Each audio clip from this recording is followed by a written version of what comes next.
শরীয়তপুর ভেদরগঞ্জ উপজেলার প্রাথমিক শিক্ষা অফিসারের বিরুদ্ধে প্রকল্পে অনিয়ম ও দুর্নীতির অভিযোগে অনুসন্ধান শুরু করেছে দুর্নীতি দমন কমিশন।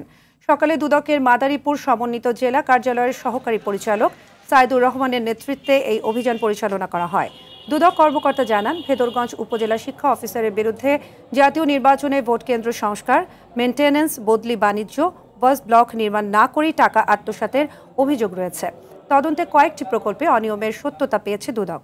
তদন্ত শেষে অভিযুক্তের বিরুদ্ধে ব্যবস্থা নেওয়া হবে বলে জানায় দুদক কর্মকর্তা। নির্বাচনে এই জাতীয় নির্বাচনে যে স্কুলের যে বরাদ্দ মানে এখানে যে ভোট কেন্দ্রগুলো ছিল, ভোট কেন্দ্রগুলো সংস্কারের জন্য একটা বরাদ্দ ছিল, সেই বরাদ্দর ক্ষেত্রে কিছু দুর্নীতি অনিয়ম হয়েছে। এই অভিযোগের প্রেক্ষিতে আমরা এখানে এনফোর্সমেন্ট অভিযান পরিচালনা করেছি। তাৎক্ষণিকভাবে কিছু অসঙ্গতি পেলেও আমরা আরও গভীরতরভাবে কিছু পর্যবেক্ষণ পর্যালোচনা করে আমরা পূর্ণাঙ্গ প্রতিবেদন আমাদের কমিশন বরাবর প্রেরণ করব।